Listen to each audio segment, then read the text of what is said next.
The Scarlet Letter. By Nathaniel Hawthorne. Chapter 19. The Child at the Brookside. Thou will love her dearly, repeated Hester Prynne, as she and the minister sat watching little Pearl. Dost thou not think her beautiful?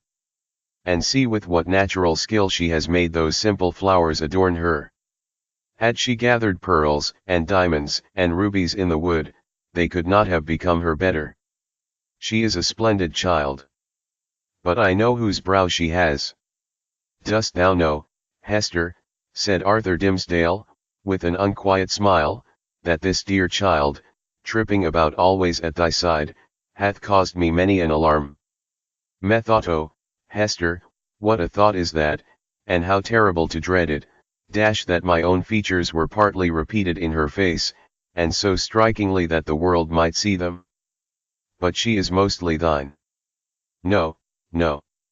Not mostly, answered the mother, with a tender smile. A little longer, and thou needest not to be afraid to trace whose child she is. But how strangely beautiful she looks with those wild flowers in her hair. It is as if one of the fairies, whom we left in dear old England, had decked her out to meet us. It was with a feeling which neither of them had ever before experienced, that they sat and watched Pearl's slow advance. In her was visible the tie that united them. She had been offered to the world, these 7 past years, as the living hieroglyphic, in which was revealed the secret they so darkly sought to hide, all written in the symbol, all plainly manifest had there been a prophet or magician skilled to read the character of flame. And Pearl was the oneness of their being. Be the foregone evil what it might, how could they doubt that their earthly lives and future destinies were conjoined when they beheld at once the material union, and the spiritual idea, in whom they met, and were to dwell immortally together, thoughts like these and perhaps other thoughts, which they did not acknowledge or define, threw an awe about the child as she came onward. Let her see nothing strange, no passion or eagerness in thy way of accosting her, whispered Hester. Our Pearl is a fitful and fantastic little elf sometimes. Especially she is generally intolerant of emotion, when she does not fully comprehend the why and wherefore. But the child hath strong affections. She loves me, and will love thee. Thou canst not think, said the minister, glancing aside at Hester Prynne, how my heart dreads this interview, and yearns for it. But, in truth, as I already told thee, children are not readily won to be familiar with me. They will not climb my knee, nor prattle in my ear, nor answer to my smile, but stand apart, and eye me strangely. Even little babes, when I take them in my arms, weep bitterly. Yet Pearl, twice in her little lifetime, hath been kind to me. The first time thou knowest it well. The last was when thou ledst her with thee to the house of yonder stern old governor. And thou didst plead so bravely in her behalf and mine, answered the mother. I remember it, and so shall little Pearl. Fear nothing. She may be strange and shy at first, but will soon learn to love thee. By this time Pearl had reached the margin of the brook, and stood on the further side, gazing silently at Hester and the clergyman, who still sat together on the mossy tree trunk waiting to receive her. Just where she had paused, the brook chanced to form a pool so smooth and quiet that it reflected a perfect image of her little figure, with all the brilliant picturesqueness of her beauty, in its adornment of flowers and wreathed foliage, but more refined and spiritualized than the reality. This image, so nearly identical with the living Pearl, seemed to communicate somewhat of its own shadowy and intangible quality to the child herself. It was strange, the way in which Pearl stood, looking so steadfastly at them through the dim medium of the forest gloom, herself, meanwhile, all glorified with a ray of sunshine, that was attracted thitherward as by a certain sympathy. In the brook beneath stood another child, another and the same, with likewise its ray of golden light. Hester felt herself, in some indistinct and tantalizing manner, estranged from Pearl, as if the child, in her lonely ramble through the forest, had strayed out of the sphere in which she and her mother dwelt together, and was now vainly seeking to return to it. There were both truth and error in the impression, the child and mother were estranged, but through Hester's fault, not Pearl's. Since the latter rambled from her side, another inmate had been admitted within the circle of the mother's feelings, and so modified the aspect of them all, that Pearl, the returning wanderer, could not find her wonted place, and hardly knew where she was. "I have a strange fancy," observed the sensitive minister, "that this brook is the boundary between two worlds, and that thou canst never meet thy Pearl again. Or is she an elfish spirit, who, as the legends of our childhood taught us, is forbidden to cross a running stream? Pray hasten her, for this delay has already imparted a tremor to my nerves." "Come, dearest child," said Hester encouragingly, and stretching out both her arms. "How slow thou art! When hast thou been so sluggish before now? Here is a friend of mine, who must be thy friend also. Thou wilt have twice as much love henceforward as thy mother alone could give thee. Leap across the brook and come to us. Thou canst leap like a young deer." Pearl, without responding in any manner to these honey-sweet expressions, remained on the other side of the brook. Now she fixed her bright wild eyes on her mother, now on the minister, and now included them both in the same glance, as if to detect and explain to herself the relation which they bore to one another. For some unaccountable reason, as Arthur Dimmesdale felt the child's eyes upon himself, his hand with that gesture so habitual as to have become involuntary stole over his heart. At length, assuming a singular air of authority, Pearl stretched out her hand, with the small forefinger extended, and pointing evidently towards her mother's breast. And beneath, in the mirror of the brook, there was the flower-girdled and sunny image of little Pearl, pointing her small forefinger too. "Thou strange child! Why dost thou not come to me?" exclaimed Hester. Pearl still pointed with her forefinger, and a frown gathered on her brow the more impressive from the childish, the almost baby-like aspect of the features that conveyed it.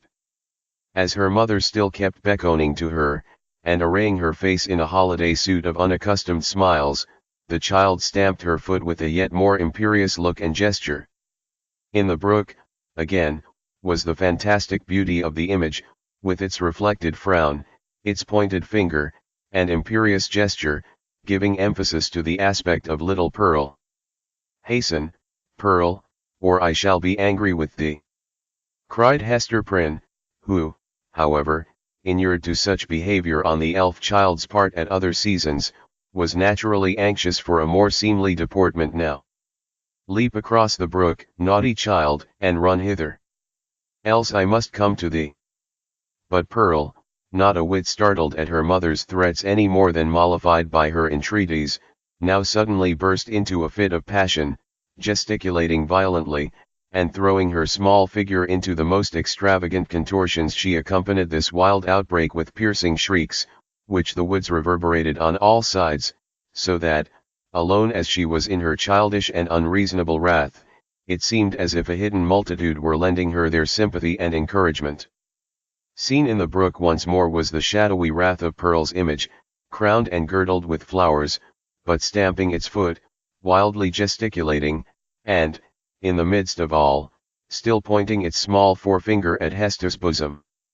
"I see what ails the child," whispered Hester to the clergyman, and turning pale in spite of a strong effort to conceal her trouble and annoyance, "children will not abide the slightest, change in the accustomed aspect of things that are daily before their eyes. Pearl misses something that she has always seen me wear." "I pray you," answered the minister, "if thou hast any means of pacifying the child, do it forthwith. Save it were the cankered wrath of an old witch like Mistress Hibbins," added he, attempting to smile, "I know nothing that I would not sooner encounter than this passion in a child. In Pearl's young beauty, as in the wrinkled witch, it has a preternatural effect. Pacify her if thou lovest me." Hester turned again towards Pearl with a crimson blush upon her cheek, a conscious glance aside clergyman, and then a heavy sigh, while, even before she had time to speak, the blush yielded to a deadly pallor. "Pearl," said she sadly, "look down at thy feet. There, dash before thee, dash on the hither side of the brook. The child turned her eyes to the point indicated, and there lay the scarlet letter so close upon the margin of the stream that the gold embroidery was reflected in it. "Bring it hither," said Hester. "Come thou and take it up," answered Pearl. "Was ever such a child?" observed Hester aside to the minister. "Oh, I have much to tell thee about her. But, in very truth, she is right as regards this hateful token. I must bear its torture yet a little longer, only a few days longer, until we shall have left this region, and look back hither as to a land which we have dreamed of. The forest cannot hide it. The mid-ocean shall take it from my hand, and swallow it up forever." With these words she advanced to the margin of the brook, took up the scarlet letter, and fastened it again into her bosom. Hopefully, but a moment ago, as Hester had spoken of drowning it in the deep sea, there was a sense of inevitable doom upon her as she thus received back this deadly symbol from the hand of fate. She had flung it into infinite space. She had drawn an hour's free breath. And here again was the scarlet misery glittering on the old spot. So it ever is, whether thus typified or no, that an evil deed invests itself with the character of doom. Hester next gathered up the heavy tresses of her hair and confined them beneath her cap. As if there were a withering spell in the sad letter, her beauty, the warmth and richness of her womanhood, departed like fading sunshine, and a grey shadow seemed to fall across her. When the dreary change was wrought, she extended her hand to Pearl. "Dost thou know thy mother now, child?" asked she, reproachfully, but with a subdued tone. "Wilt thou come across the brook, and own thy mother, now that she has her shame upon her, now that she is sad?" "Yes, now I will," answered the child, bounding across the brook, and clasping Hester in her arms. "Now thou art my mother indeed. And I am thy little Pearl." In a mood of tenderness that was not usual with her, she drew down her mother's head, and kissed her brow and both her cheeks. But then, by a kind of necessity that always impelled this child to alloy whatever comfort she might chance to give, with a throb of anguish Pearl put up her mouth and kissed the scarlet letter, too. "That was not kind," said Hester. "When thou hast shown me a little love, thou mockest me." "Why doth the minister sit yonder?" asked Pearl. "He waits to welcome thee," replied her mother. "Come thou, and entreat his blessing. He loves thee, my little Pearl, and loves thy mother, too. Wilt thou not love him? Come, he longs to greet thee." "Doth he love us?" said Pearl, looking up with acute intelligence into her mother's face. "Will he go back with us, hand in hand, we three together, into the town?" "Not now, my child," answered Hester. "But in days to come he will walk hand in hand with us. We will have a home and fireside of our own, and thou shalt sit upon his knee, and he will teach thee many things, and love thee dearly. Thou wilt love him, wilt thou not? And will he always keep his hand over his heart?" inquired Pearl. "Foolish child, what a question is that?" exclaimed her mother. "Come, and ask his blessing." But, whether influenced by the jealousy that seems instinctive with every petted child towards a dangerous rival, or from whatever caprice of her freakish nature, Pearl would show no favor to the clergyman. It was only by an exertion of force that her mother brought her up to him, hanging back, and manifesting her reluctance by odd grimaces, of which, ever since her babyhood, she had possessed a singular variety, and could transform her mobile physiognomy into a series of different aspects, with a new mischief in them, each and all. The minister, painfully embarrassed, but hoping that a kiss might prove a talisman to admit him into the child's kindlier regards, bent forward, and impressed one on her brow. Hereupon, Pearl broke away from her mother, and, running to the brook, stooped over it, and bathed her forehead, until the unwelcome kiss was quite washed off and diffused through a long lapse of the gliding water. She then remained apart, silently watching Hester and the clergyman, while they talked together and made such arrangements as were suggested by their new position and the purposes soon to be fulfilled. And now this fateful interview had come to a close. The dell was to be left in solitude among its dark, old trees, which, with their multitudinous tongues, would whisper long of what had passed there, and no mortal be the wiser.